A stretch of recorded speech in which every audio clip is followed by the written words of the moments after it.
Okay, good afternoon, everyone. We'll get started. Welcome to our stakeholder meeting on the short-term rental initiative. I'm Ann Siren. I'm the interim comprehensive planning manager for the town. And I'm part of the town short-term rental initiative team. The other members joining me today are Renee Phillips, who's running our webinar, and Terry Lewis, Nicole Dixon, Jamie Lobko, and Teresa Haley are helping out.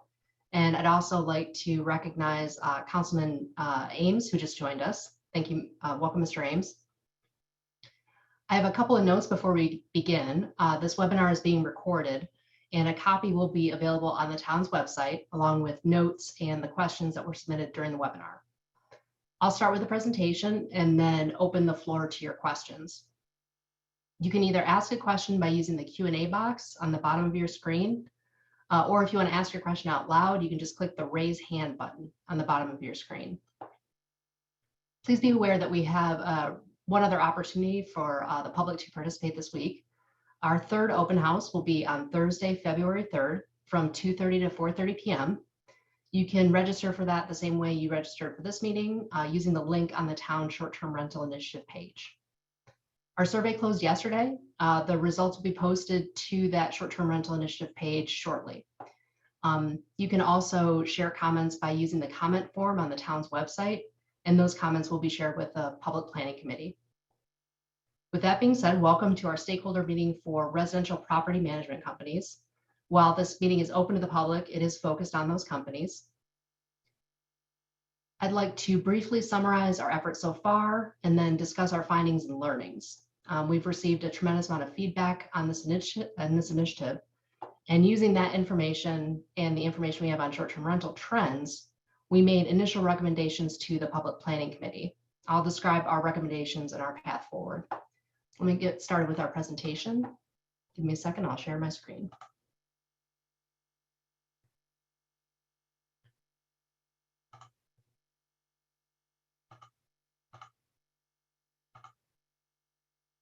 Okay. Give me just a second. Okay. Let me just switch screens. Sorry about that.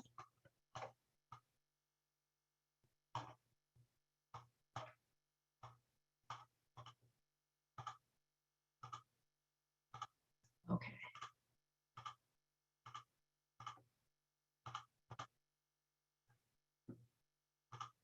Great, there we go.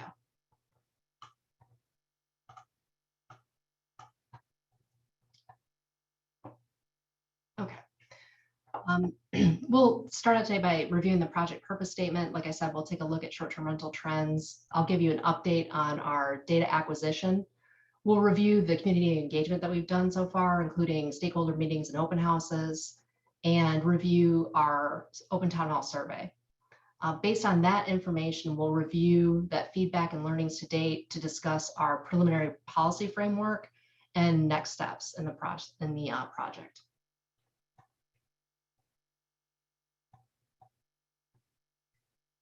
So this effort is part of our recently adopted strategic plan, and the project purpose statement outlines what we're trying to do. We need to develop a fair, balanced, and predictable approach to manage short-term rental impacts.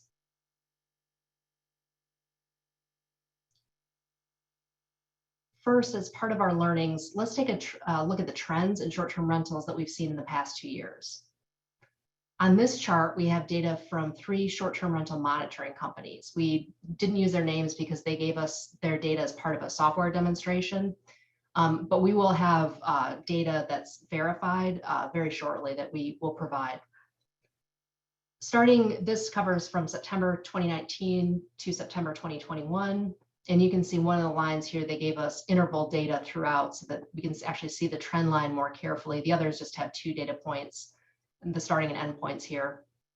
And you can see starting in September, back in September, of 2019, the company said there were between 4,000 and 6,000 short-term rentals on the island. And as of September 2021, the company said that number increased to between 8,000 and 11,500 units. And you can see on that blue line, that sharp increase between January 2021 and July of 2021, which leveled off in the last quarter, but it was still increasing. If we average these three estimates, that's a 96% increase in short-term rentals in 2 years. That's the equivalent of about 4,800 units. Most of those units obviously are new builds. They're conversions from existing housing units to short-term rentals. So for context, that's a little less than the total number of units in Palmetto Dunes. It's an increase. So these trend lines show a sharp change in the short-term rental market over a 2-year period, a limited amount of time. Given the size and importance of the short-term rental market on the island, it clearly warrants our attention and further analysis. It's a sudden increase and it's a big change, but is it a problem? I think we can draw some preliminary conclusions from this trend data and from the feedback we received, which I'll discuss in a minute. Regarding data acquisition, we decided to work with AirDNA to provide monitoring of short-term rental properties. Their data will be available shortly. This will give us a comprehensive picture of short-term rentals, including a verified total number of short-term rentals on the island.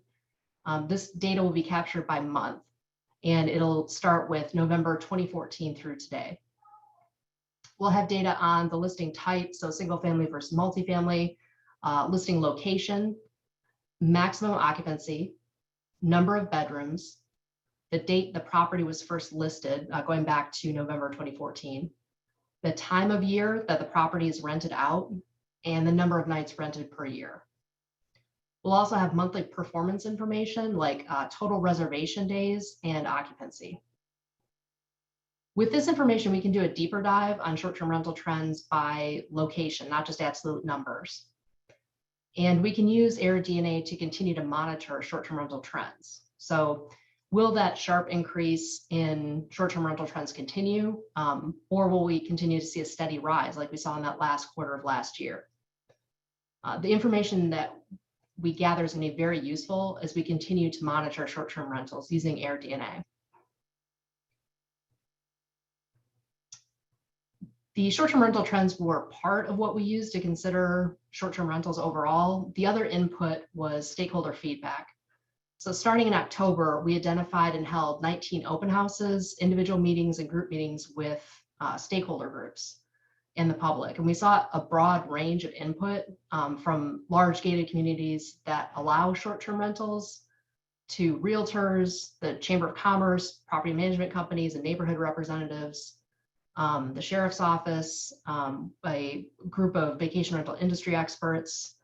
We held a public open house. And here we have, with some other meetings, included a summary of meetings that we held 2 weeks ago. We had about 500 people attend the webinars like we're holding today a couple of weeks ago.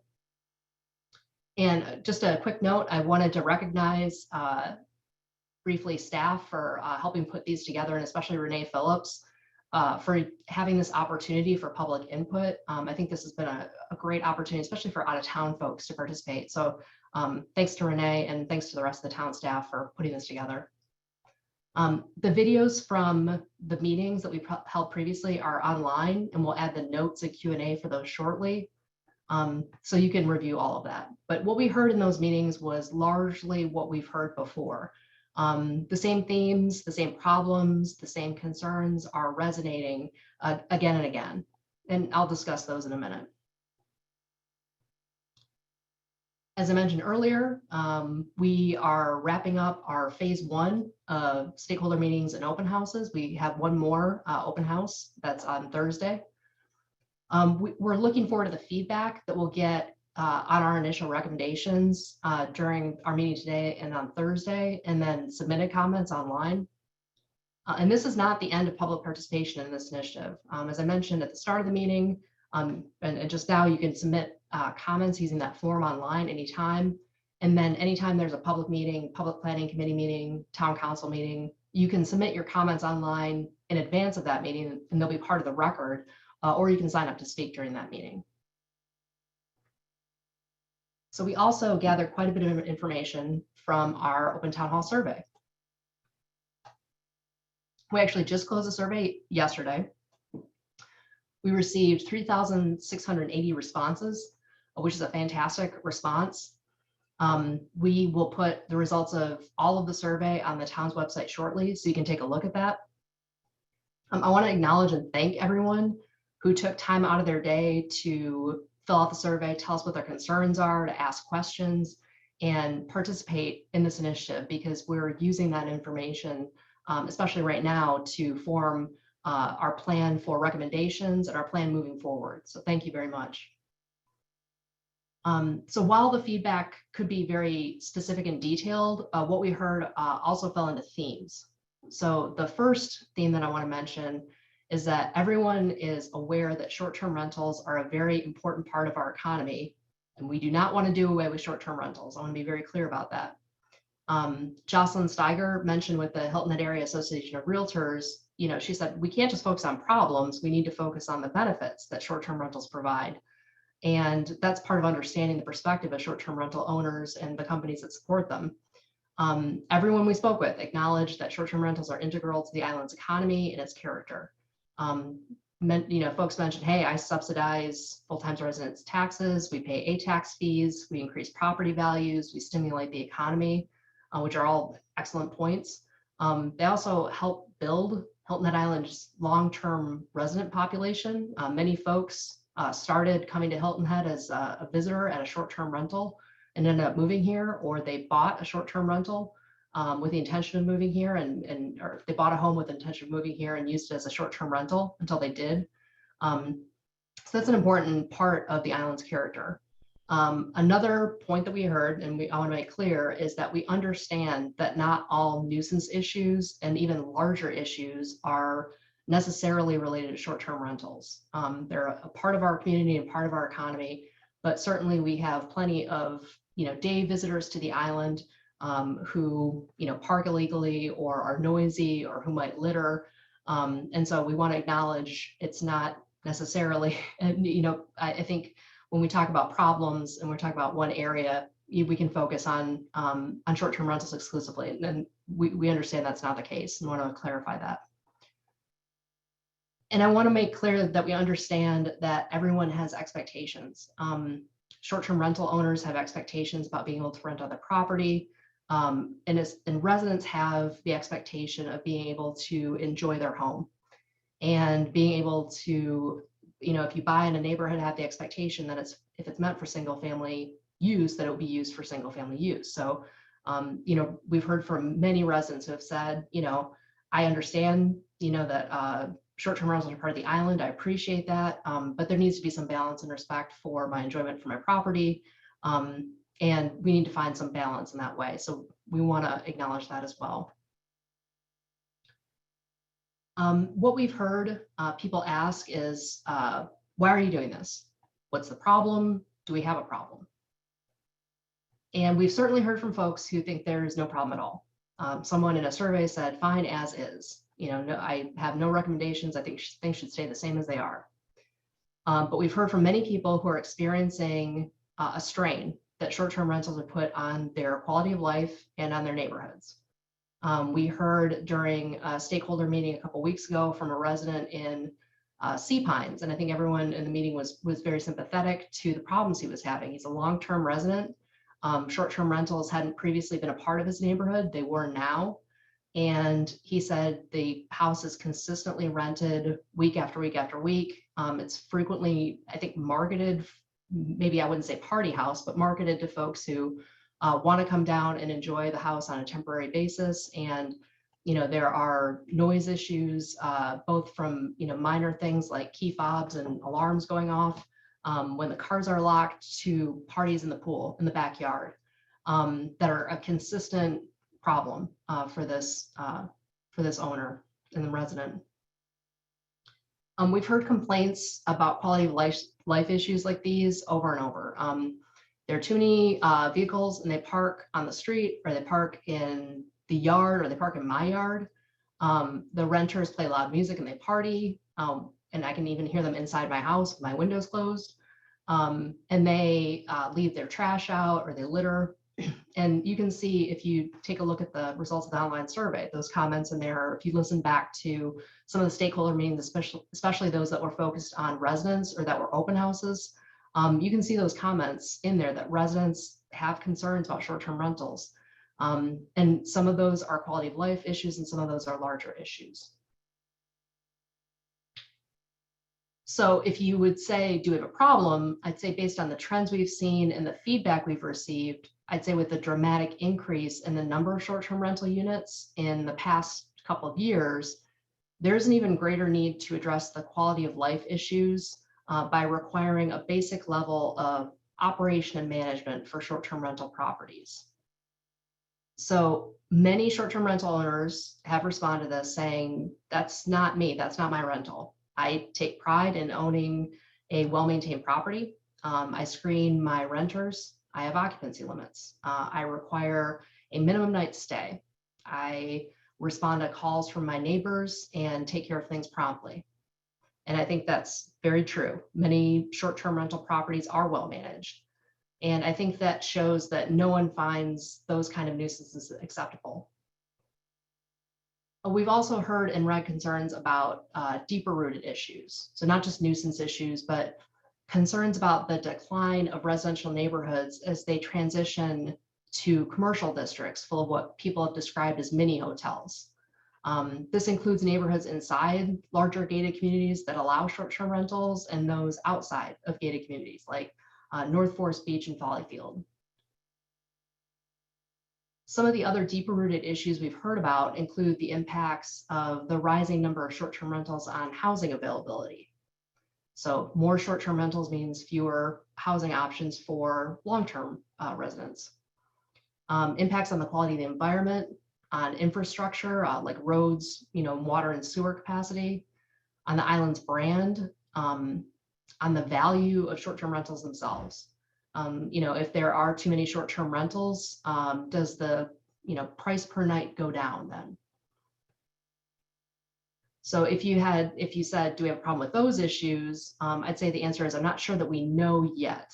There certainly has been a change in short-term rentals, and there's certainly an amount of encroachment on traditional neighborhoods and additional burden on the environment and our infrastructure. There could be some market saturation, but I don't think we just don't have enough information to quantify and state that as what exactly the problem is yet. So we've considered all of this feedback and what we know about the trends in short-term rentals, and we developed some preliminary findings. So we have found that there is strong support for an ordinance to address the organization, character, expectations, and operations of short-term rentals. Most folks agree that there needs to be some sort of basic level of expectations for the operation of short-term rentals. I would refer you to the feedback in the surveys, the stakeholder meetings and open houses, and the calls and emails that we've received that reflect that opinion. We also found that at this time, there is limited support for an ordinance that would significantly impact the operations of short-term rentals before we fully understand and evaluate the problem and the results of those actions. But the recent rise in the number of short-term rentals certainly warrants further monitoring and consideration. As we have more information on short-term rental trends through our contract with AirDNA, and as we gather more information through the island-wide conditions and trends assessment, we can evaluate the sort of larger concerns, like that quality of traditional single-family neighborhoods, the simultaneous reduction in the number of, or reduction in the amount of worker housing and the demand for worker housing that go hand in hand with more short-term rentals, the burden of infrastructure, and the impact on the environment. So based on the feedback we've received and what we've learned to date, staff recommended to the Public Planning Committee on January 27th a preliminary policy framework.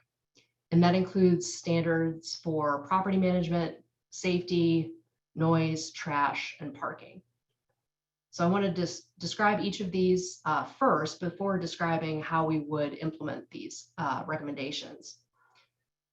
Another point I want to make before I move into this is that these are draft recommendations. We developed these based on what we heard in the stakeholder meetings, what we read in the online survey, the comments we received, and also recommendations from our code writing consultant and best practices from other communities. What we're trying to do is find a balance between a balance to create a standard of property management that doesn't put an overt burden on short-term rental property owners while still having a standard level of expectations for how those properties are managed. So regarding property management, we want to create a standard that owners or their agents are available to address problems within an hour of being notified. An agent can be anyone the owner designates who can respond. That can include a family member or a friend, as long as someone can resolve the problem within an hour. And our initial recommendation is that the contact information should be posted outside the unit so folks know who to get in touch with. We've received feedback about that, and that is, again, as with all of these recommendations, a draft recommendation, and we're still working out the details on that. But many communities require that 1 hour response time, and it reflects what we've heard in stakeholder meetings and read in the surveys. When people have a problem with an issue with a short-term rental, they want a point of contact so they know who to contact and that the issue will be resolved in a timely manner. Regarding safety, we recommend requiring owners to affirm that their units meet basic safety requirements like fire prevention and escape routes and pool safety rules. We're still looking at the pool fencing requirement. We initially suggested that owners would affirm that pools and hot tubs are fenced unless prohibited by private covenants. And the idea behind that is obviously a safety issue, but recognizing that people who visit short-term rentals are, in the midst of a vacation, may not be paying attention, especially to, children who are running around. And if someone accidentally leaves open a sliding glass door, we certainly don't want that to lead to a tragedy. We're still investigating the best ways to implement safety recommendations. Similarly, we recommend requiring owners to affirm that they've notified guests of the town's noise standards, that you can't unreasonably disturb the peace and quiet of folks who are in their homes, and that quiet hours are between 10 p.m. and 7 a.m. Regarding trash, we recommend that owners affirm they have a designated location that's a service yard or dumpster for trash, and that they clearly display instructions inside their units for how to properly dispose of trash according to whatever system they have. I do mention, we do recommend or mention dumpsters in the recommendation. I just want to note that dumpster refers to multifamily developments that have dumpsters. We're certainly not expecting or anticipating that single family homes would want a dumpster. We're expecting them to use a service yard.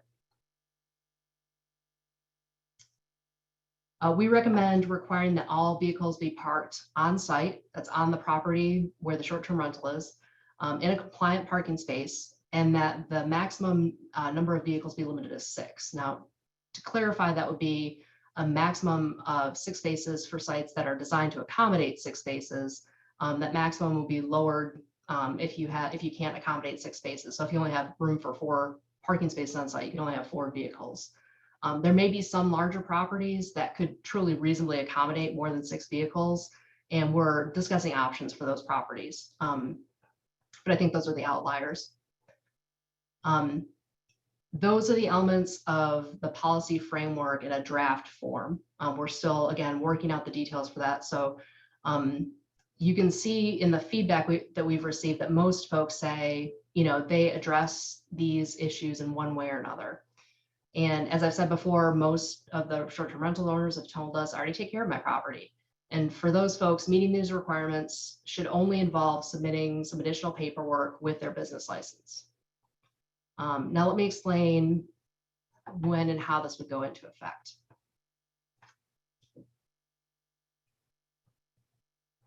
So since all short-term rentals must now have a town business license, what we would do is have the owner or their manager submit the required information with the business license application. This wouldn't require an additional fee. The owner would simply add the information to their application, and that information would affirm that they meet these requirements. We're recommending the effective date of the ordinance be July 1st, 2022. So what does that mean?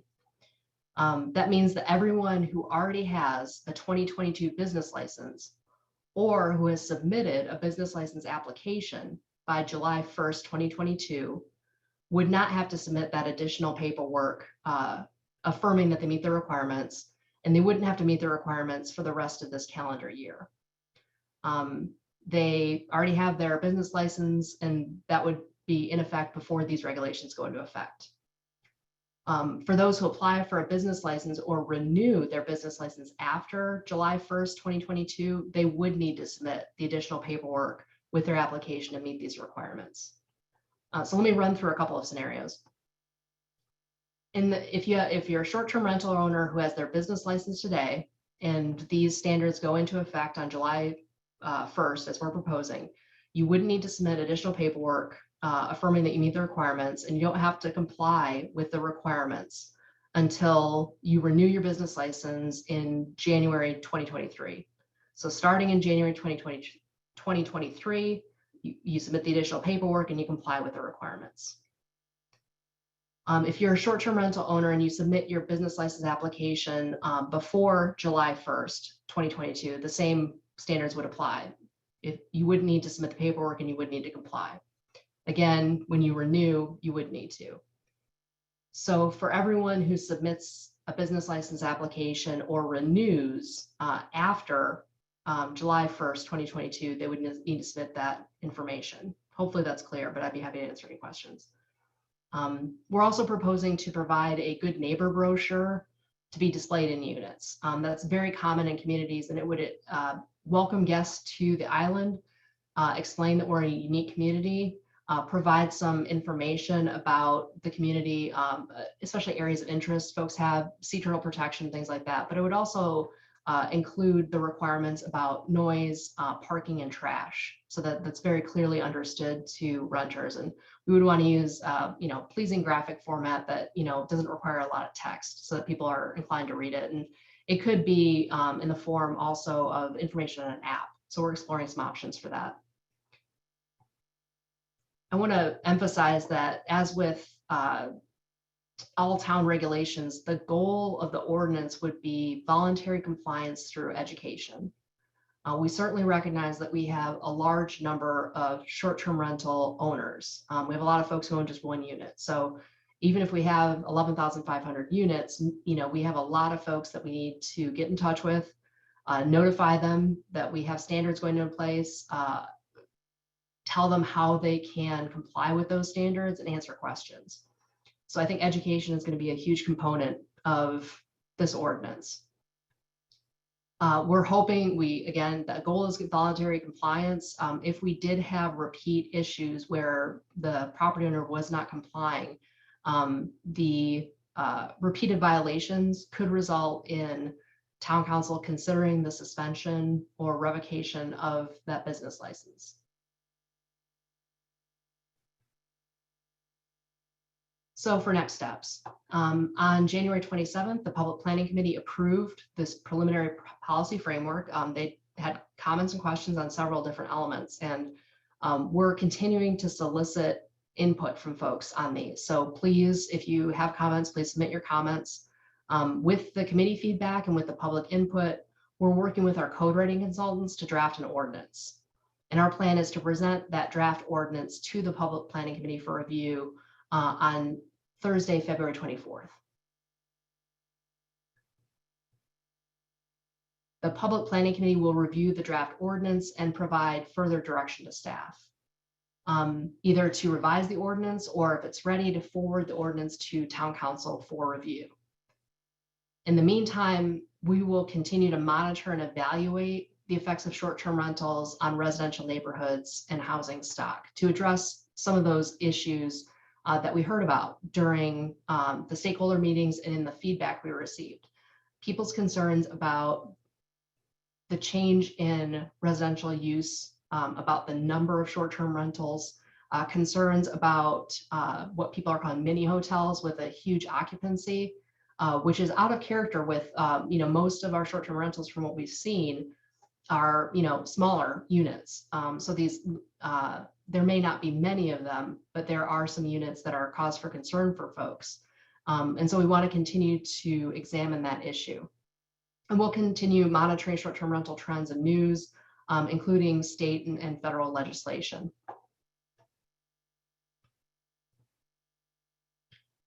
Before I open the floor to questions, I want to clarify a couple of points and just repeat something.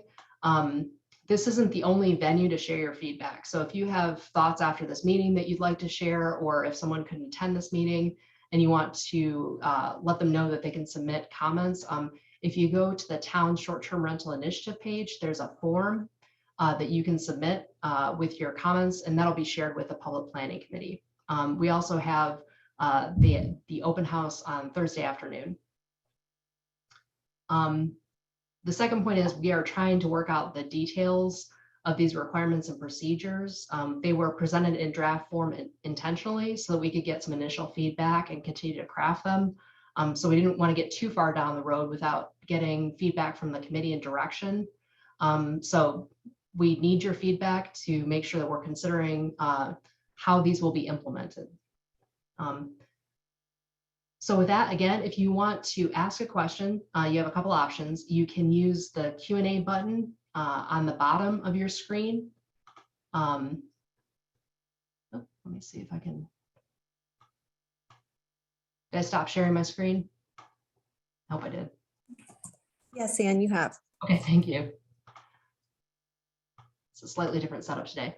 You can use the Q&A button on the bottom of your screen to type in a question, or if you want to ask your question out loud for everybody, you can hit the raise hand button.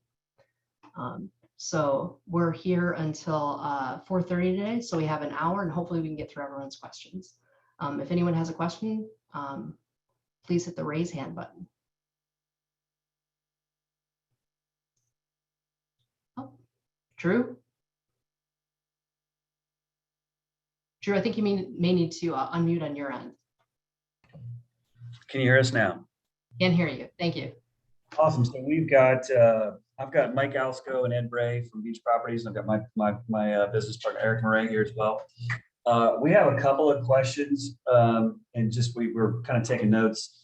One of the things first would be with the parking spots.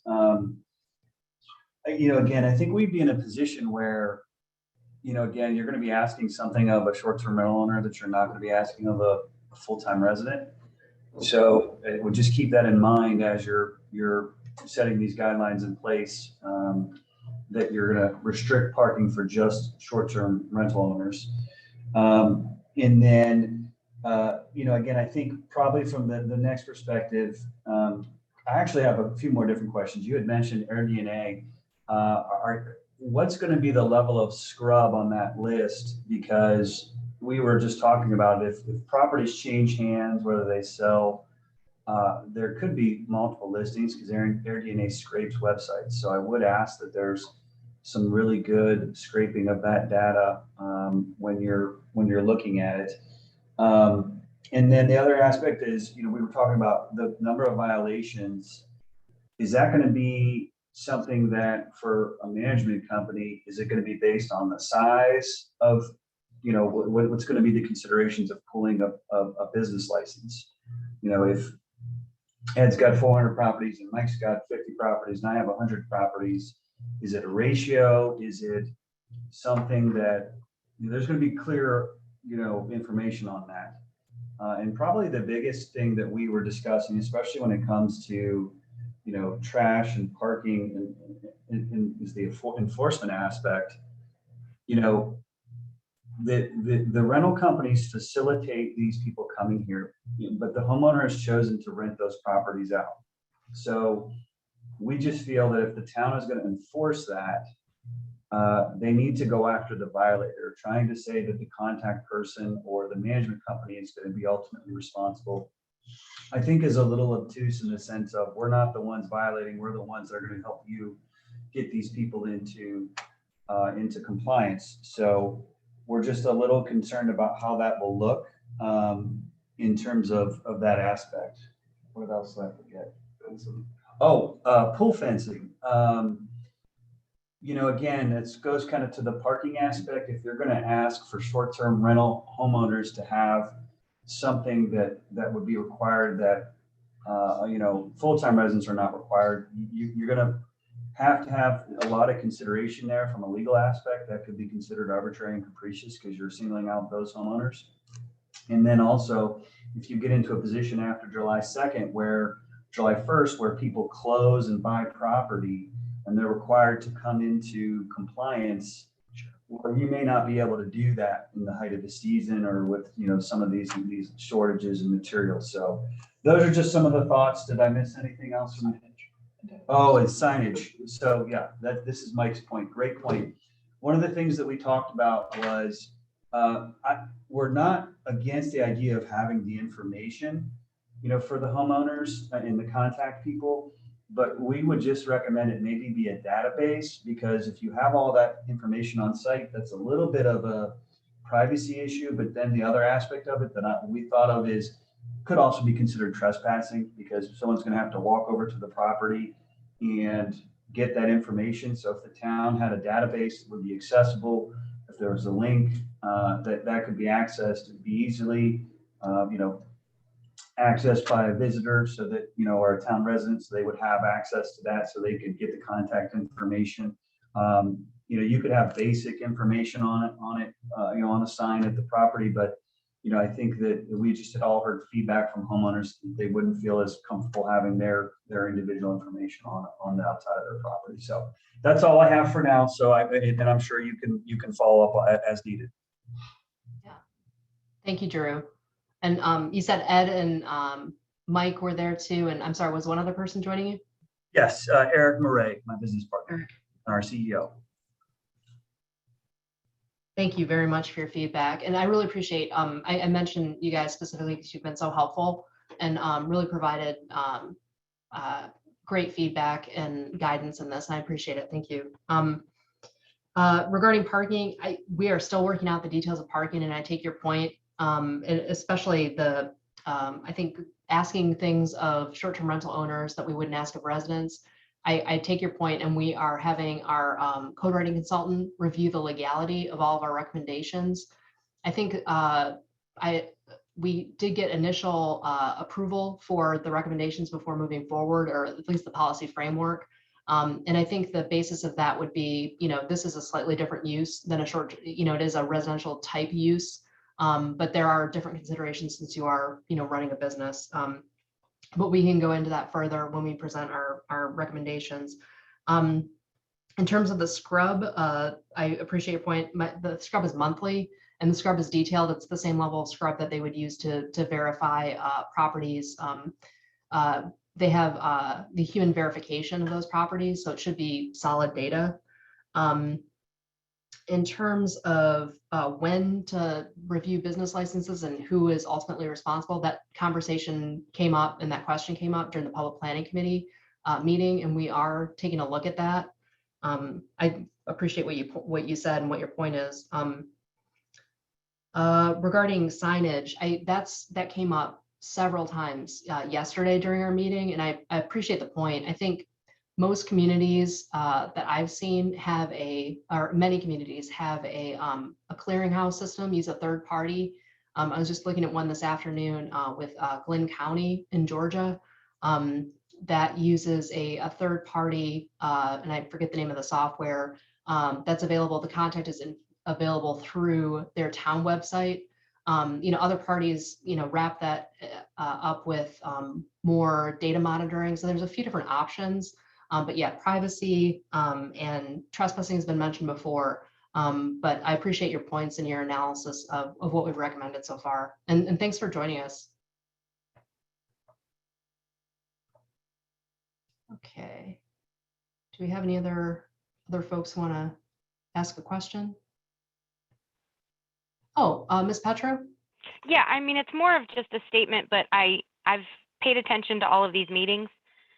there are several areas on Hilton Head, and I think all of us as property management companies, we have our sign with our phone number on the bulk of our properties where it's allowed. Obviously, certain areas of the island don't. So I understand the individual homeowner that's renting it themselves having an issue with that, but I don't see why is it suddenly a security violation, or I mean something like that when it's been the case all along. Thank you. I appreciate that point. I wanted to look into that further too. I thought the same thing, driving through North Forest Beach, or, I'm not trying to pick on them, but driving through that area, you'll see plenty of, this home offered by this company, with a phone number. And obviously that means that at least during some portion of the year, it's available for rental. So I'm not sure, I don't know that we have compelling evidence that that is a security risk, but I would want to know more information about that moving forward. And we're taking a look at that. Thank you for the comment. I appreciate it. Thank you.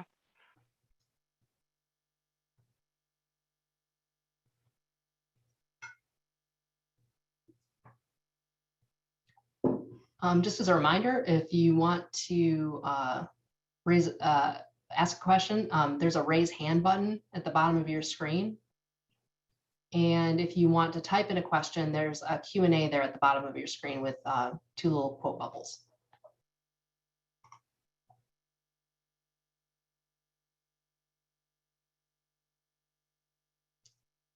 Drew, do you want to go again? Hey, Ann, it's Mike now. Oh, hey, Mike. Just keep me on your toes. Okay. All right, so I keep going back all the time to this data scenario and just how important it is to ensure that we've got good data to make good decisions down the road. And I'm glad that you guys have settled on one source of data. So when you pull up AirDNA currently, and look at it from the public view on the website, it's showing that there's 6,200 active rentals on their website.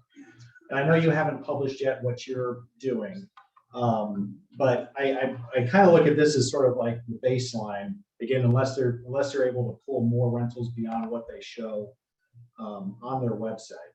The main thing I have is that the town should,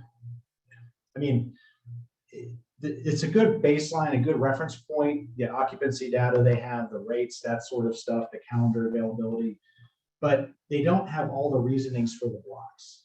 In our business, we block out a lot of space for owner use, which wouldn't really count against as a guest being there, but it counts as occupancy. When we've got a maintenance block, the calendar gets blocked out as well for renovations and projects. And I don't think AirDNA can actually get into the actual systems to see, okay, is it an owner use? Is it a guest use? Is it a maintenance block? So I just say that from a professional in the industry, when we're looking at this data, like it gives you a good snapshot of it, but I just want the town to be aware, like there may be more to the story. So if you're seeing high off-season, occupancy, it may be related to something other than tourism.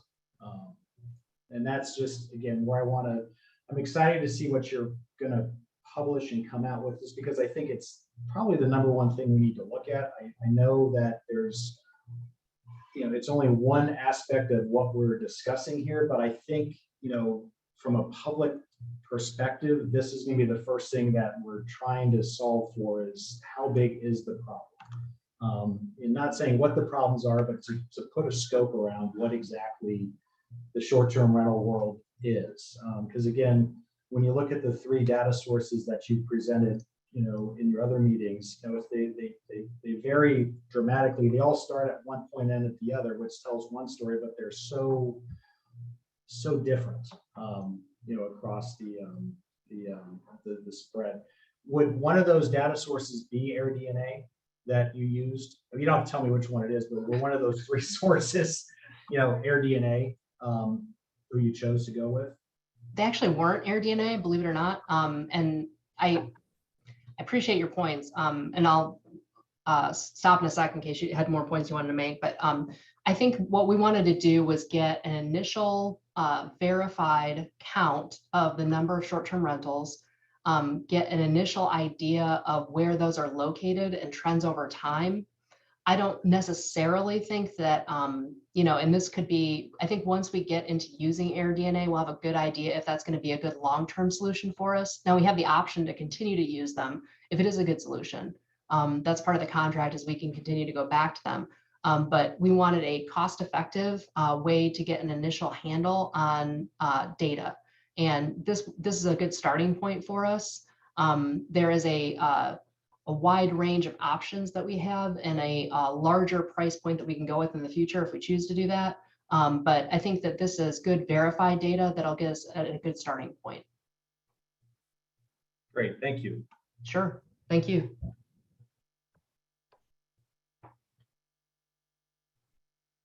Okay, Mr. Burns? A couple quick things. Can you hear me? Yes, sir. Great. Don't forget you have questions in the Q&A queue, so make sure you look at that periodically.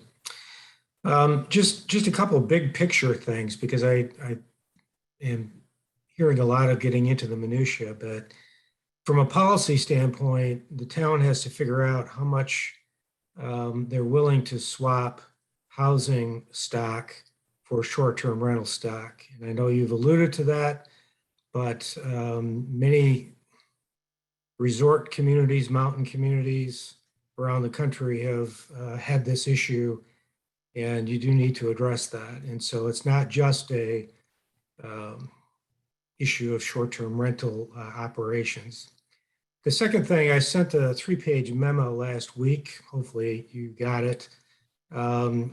Part of the issue to me is whenever I hear conversations about short-term rentals, it seems like it's characterized almost as a homogeneous group, and that is not the case whatsoever.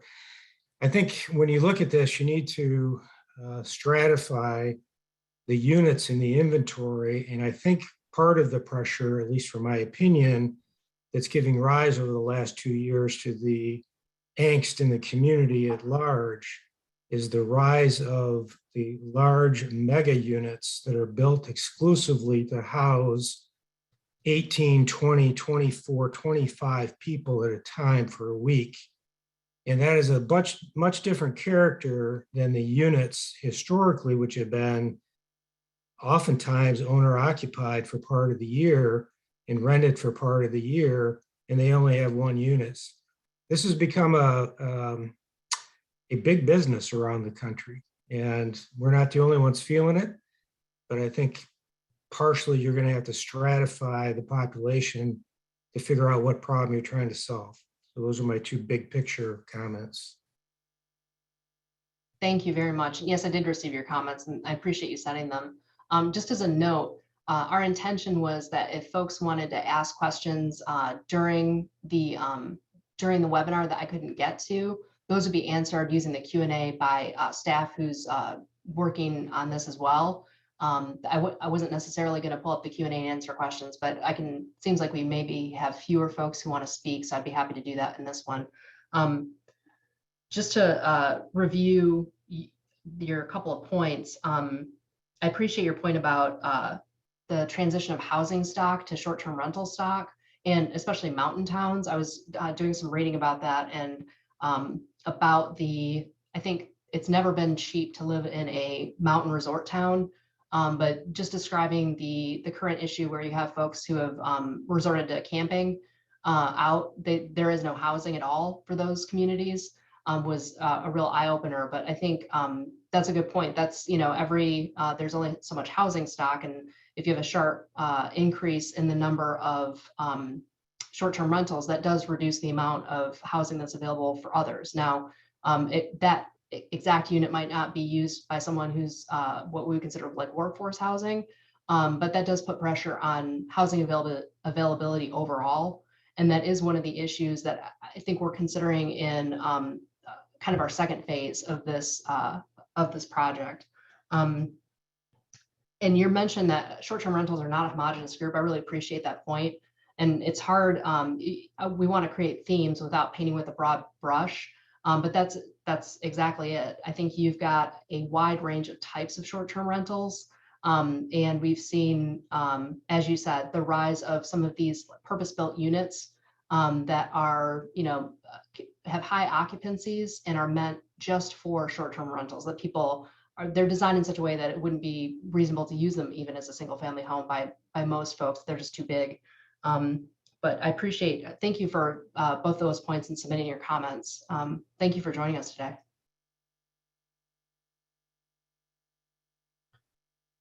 Again, if you would like to speak during the meeting, I would encourage you to hit the raise hand button at the bottom of your screen. And I think we have a couple of answered questions here in the Q&A. If there are any new questions, please feel free to put those in the Q&A.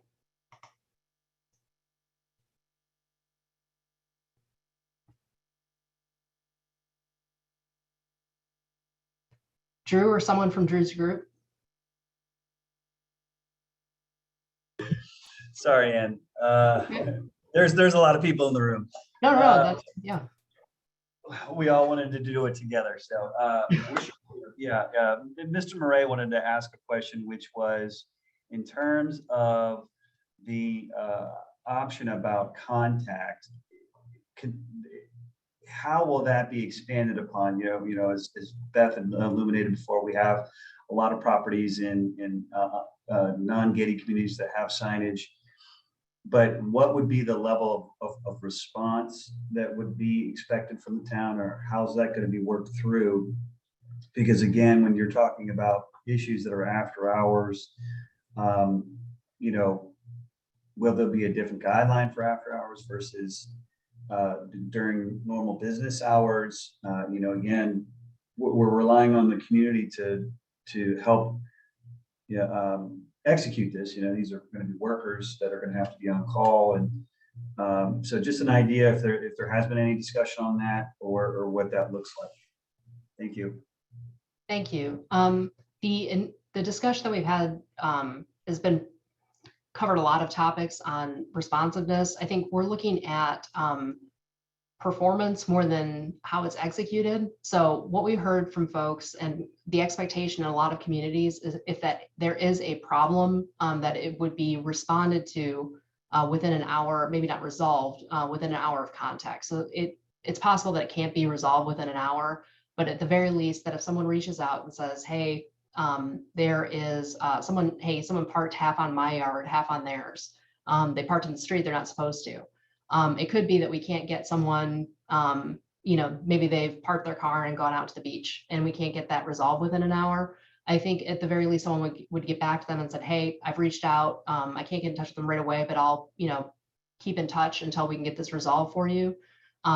That's our expectation. In terms of hours, we haven't had an in-depth conversation about daytime versus nighttime, but I'll include that in the discussion and the research that we do as we move forward formulating these regulations.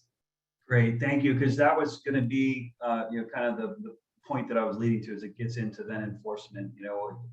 We're in a position where we definitely want to be good stewards and help the community, but we may not be able to resolve that situation. And again, we just want to make sure there's an accurate expectation to what performance really means. And then are we going to have the assistance of the town or Beaufort County Sheriffs? Again, if people are if it's traffic violations, those types of things, we just want to make sure that as that framework is put in place, that we have an idea what it is so that we can execute that properly. Thank you. Thank you. And I want to emphasize the fact that we understand that there need to be realistic expectations.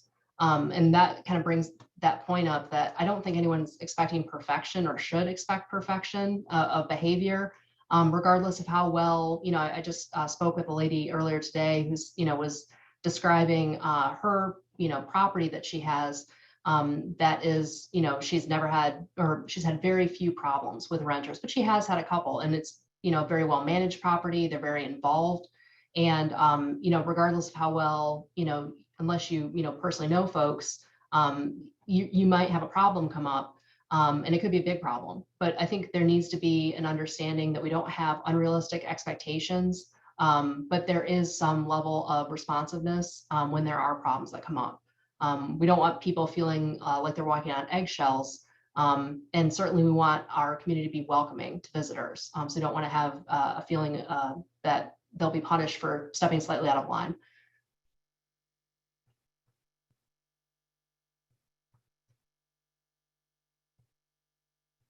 Okay, we have a number of folks who have joined us. If anybody else wants to ask a question, please feel free to hit the raise hand button at the bottom of your screen. You can also type your question in the Q&A box.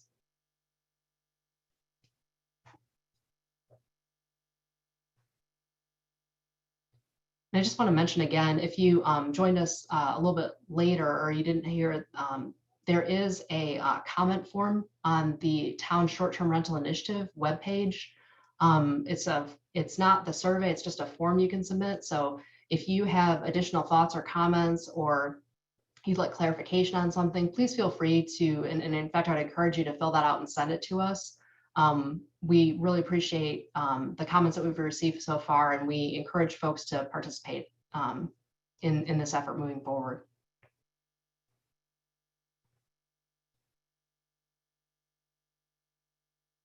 We were planning to be here for another half an hour. If we don't have any other questions, we'll wrap up for today. I'll give one more minute for folks to hop in if they want to ask a question.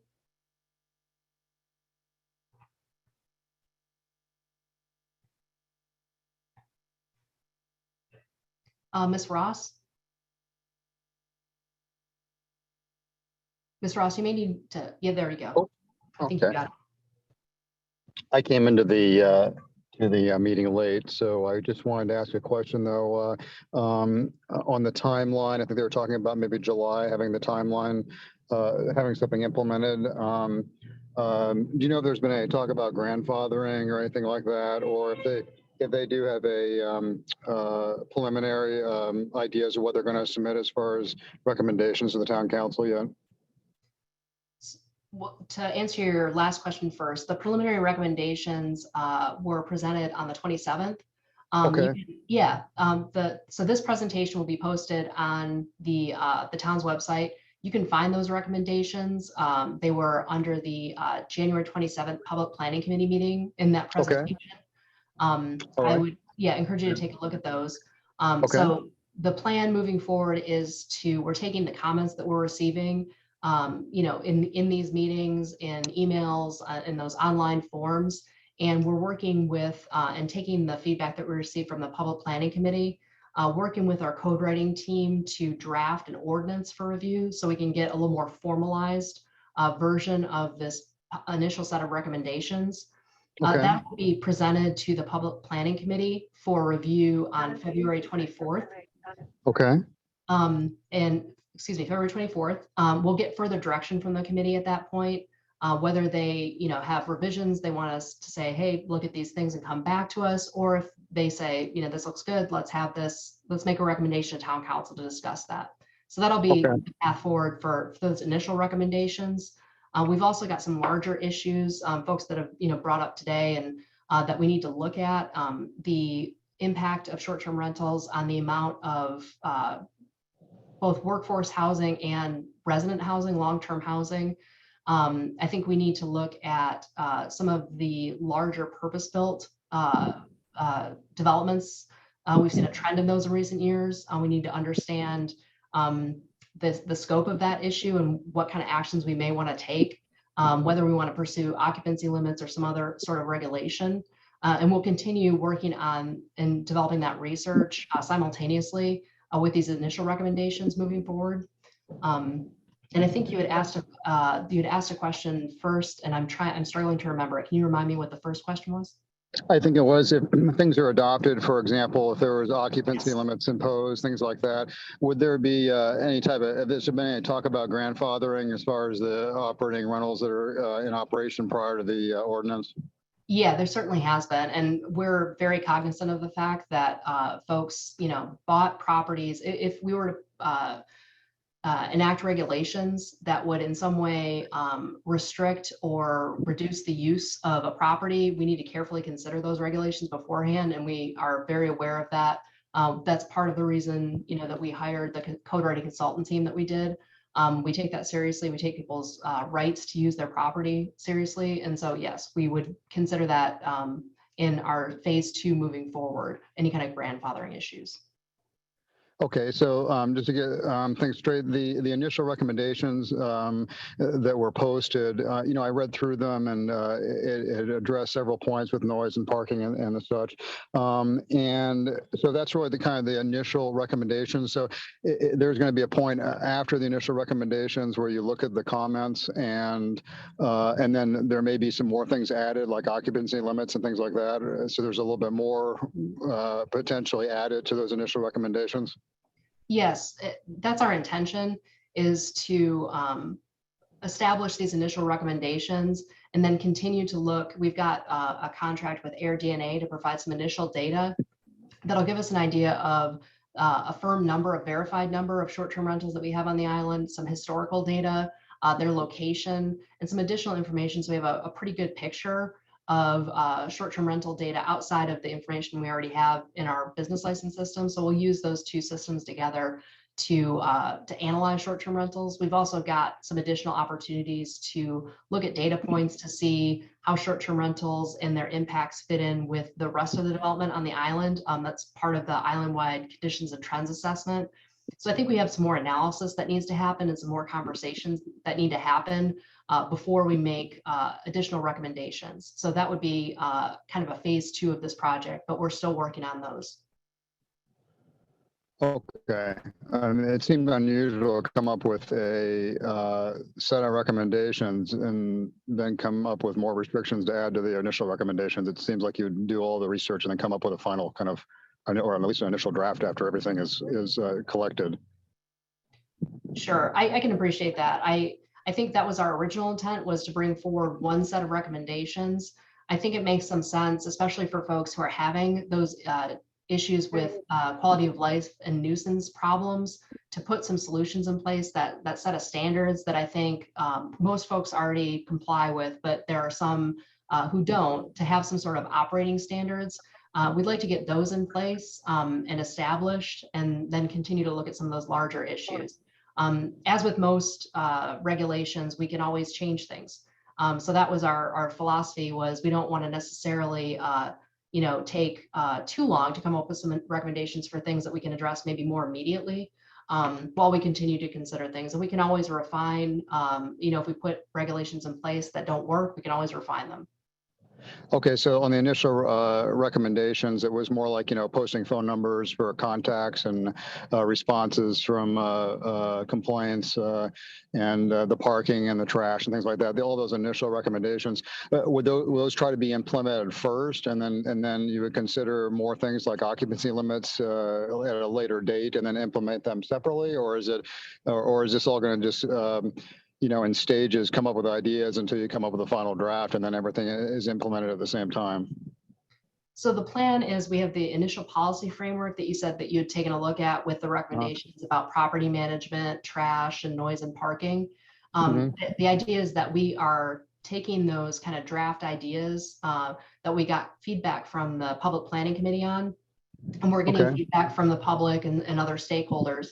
We're considering all of that and working with our code writing team to draft an ordinance right now. And the intention is to bring that draft ordinance addressing those issues to the Public Planning Committee on February 24th. And either they will give us additional feedback, or they will move it forward to Town Council. So that would be the initial policy framework. And then simultaneously, as I said, we're getting data from AirDNA. We're going to get data from additional studies. We're going to continue the conversation and the feedback that we're getting from folks about some of those larger issues, and continue looking at those issues. So it could be that the result of that is drafting a separate later ordinance, but we want to make sure that we can get some of those initial recommendations for property management and quality of life issues move forward. Okay, so it's possible that these initial recommendations may be tweaked a little bit here and there, may pass into a first ordinance, and then, before a July 1 rollout, and then potentially after a few more months of data collection from certain agencies, then there would be the more strict property rights ordinances, sort of like occupancy, those kind of things would come out in a separate ordinance then potentially? That's our intention at this point. Yes. And that would be more of and then the July rollout would be for the second part of the shoe to drop, or would that be initially? July 1st would be our initial, and that may change, but our initial date that the ordinance would go into effect. If you get a chance to look at the presentation, you'll see that there are a couple different scenarios. So if you have a short-term rental and you have a business license today, or you submit your business license application before the effective date of the ordinance, so in this case, we're saying July 1st, you wouldn't need to submit that additional paperwork affirming that you meet those requirements, and you wouldn't necessarily need to meet those requirements during this calendar year. If the effective date of the ordinance is July 1st and that goes into effect, if you apply for a business license after that date, or if you renew your business license after that date. So for example, if you renew your business license in January of 2023, you would need to submit the paperwork affirming that you meet the requirements, and you would need to meet those requirements starting in, January 2023, or wherever your business license date starts. And So okay. And the occupancy limits, when you're talking about those kind of restrictions, that's not a July 1st rollout. That would be the July 1st rollout is more the initial framework, initial recommendations to take care of, noise, parking, and the other things that were already addressed. Or is it possible that the more comprehensive restrictions of like maybe occupancy limits and things like that would also would come into effect July 1st, or is that really only the initial ordinance? That date was related to the initial ordinance. We don't have a time frame yet for when we might consider additional regulations, and we don't know what additional regulations at this point that we might consider. I mean, we have a list of options that we need to discuss, but we don't have firm dates on that yet. Okay. And as other than the occupancy limits, are they considering, the number of days you can rent per year, or is there anything with that being considered? We're looking at all the best practices that other communities use, and we're not other communities. We're Hilton Head. Sure. Yeah, I appreciate that. Which is something that I really wanted to warn everybody about, because Hilton Head is not like all these other ones all over the country that are like Mount Pleasant and Miami and Boston. Those places have hotels and economies, and we only have the economy of tourism and not really that many hotels. So it seems like if you're basing what everybody else is doing, that might be real detrimental if you try to implement what everybody else is doing for a town like Hilton Head, which is not really like anywhere else. Yeah, no, I appreciate that point. We are very aware that we're a unique community, and that's that the more research we do, every single community has a slightly different take on how they handle things. I think we need to look at all of our options. And the lessons learned from other communities, and figure out what works for us.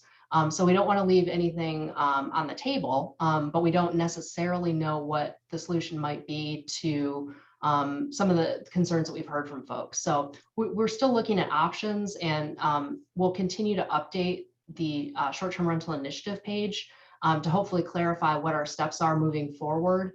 And if you sign up for project updates, you'll be aware of upcoming meeting dates, so that you can be aware of some of those phase 2 discussions that are going to be coming up in the future. Okay. All right. Thank you very much. Thank you very much.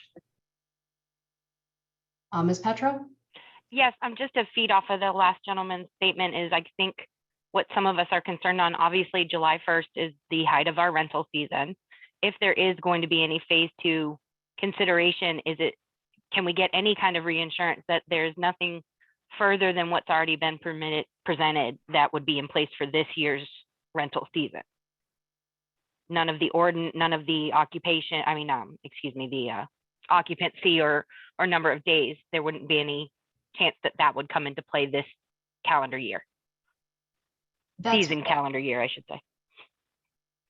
Yes, ma'am. That's definitely one of the things that we heard. I can't guarantee what town council will do, but I can certainly tell you that we are all aware that folks book well in advance for their short-term rentals, and that if we were to make any recommendations to town council about changes to the ordinance, what we would need to very carefully consider is the time frame for putting those into place. and making sure that if folks need to make changes, they have a good amount of time to do that, and that there be some sort of grandfathering for folks who have made plans. So I don't speak for town council, but our recommendations will certainly take that into account. And I appreciate your point about that being the height of your season and you needing plenty of time to comply with any regulations. And I appreciate the points that that Drew brought up earlier about, things like pool fencing, things that we're recommending now. We need to make sure that we, if we are going to have a date of July 1st to comply, that if some of those requirements require things like putting up a fence around a pool, that we give folks enough time to do that in a reasonable amount of time. So thank you for making the point, and I appreciate it. Thank you.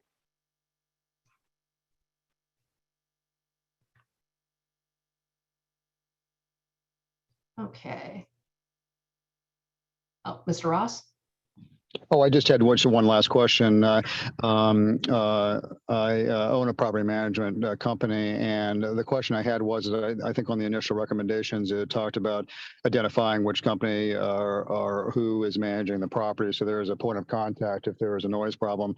If we have employees go out to investigate a noise problem, at nighttime late, what is the remedy if they're not able to fix the problem? I mean, I just was kind of, do you call the police, or I mean, what exactly is the solution if the property management company is not able to control that complaint?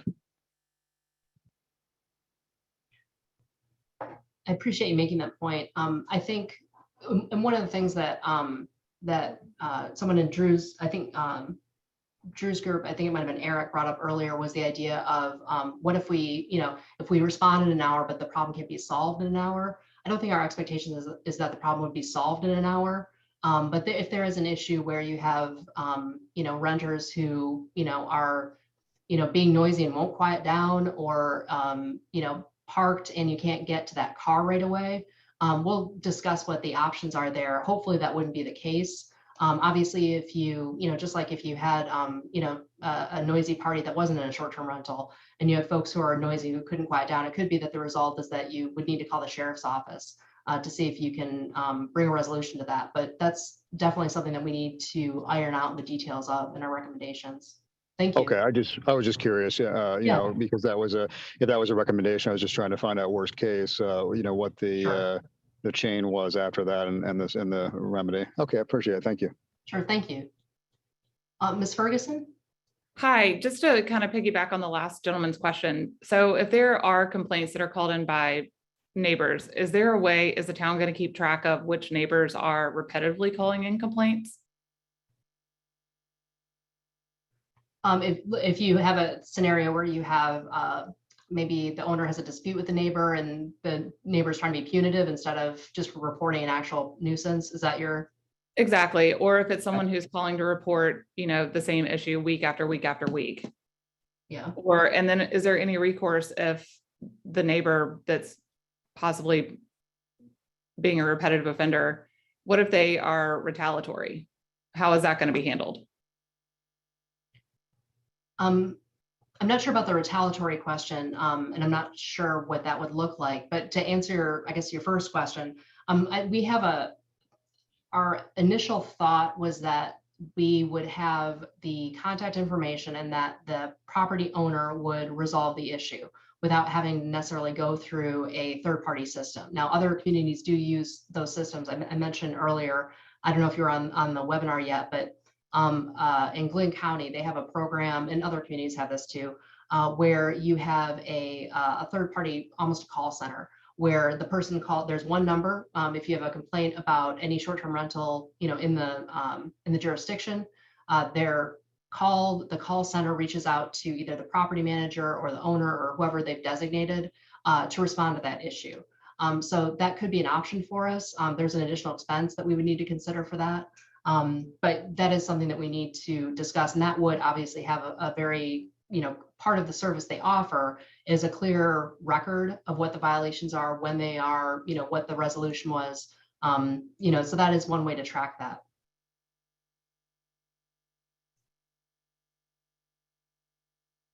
Are there any other questions that folks have?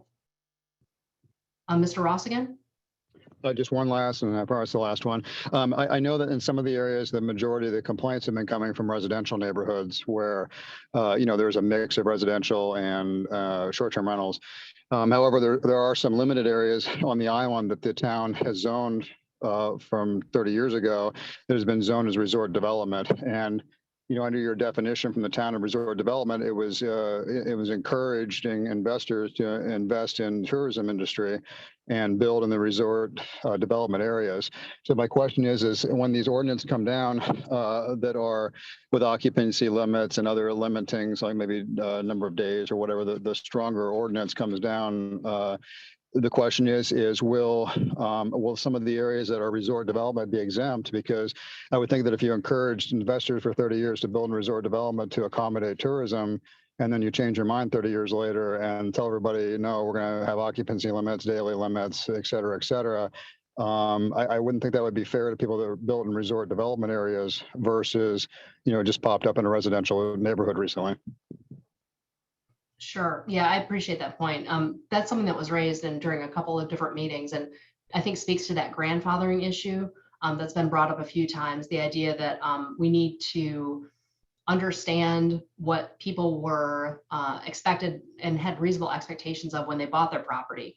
When folks bought in a resort development area and that was designated for resort development, and they built the type of development that you're talking about, that's a reasonable expectation. And the same goes for folks who bought their property in a residential single-family neighborhood where it's, the purpose statement in the zoning is, this is going to be a peaceful, quiet environment for folks to enjoy residential life. I think both of those are valid and need to be discussed in that phase too. Thank you for your comment. I appreciate it. Thank you.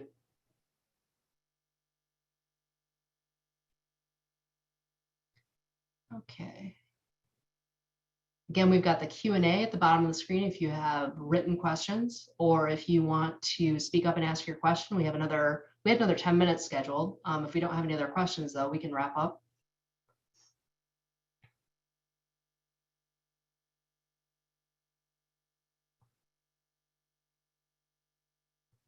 Okay, before we wrap up, I would like to first thank Councilman Mr. Ames for joining us. Thank you, Mr. Ames. And again, I wanted to recognize and thank the town short-term rental staff team, Renee Phillips for putting together this webinar and running it, along with Terry Lewis, Nicole Dixon, Jamie Lopko, and Teresa Haley. They're all integral to putting this on today and have been a great part of making sure that we have these opportunities for public participation as well as the rest of the project. As a reminder, this webinar was recorded and a copy will be available on the town's website along with the notes and the questions that were submitted during the webinar. We do have a third open house Thursday, February 3rd from 2:30 to 4:30. You can register for that the same way that you registered for this webinar on the town's website using that link. Our survey is now closed, but you can submit a comment using the form on the town's short-term rental initiative webpage. And be sure, please, to sign up for project updates. So you'll receive notifications of upcoming meetings. So there'll be a link to the agenda, so you can take a look at that before the meeting and understand how you can participate in that meeting. I really appreciate everyone's time and participation. Thank you so much for joining us, and I hope you have a great day. Thanks.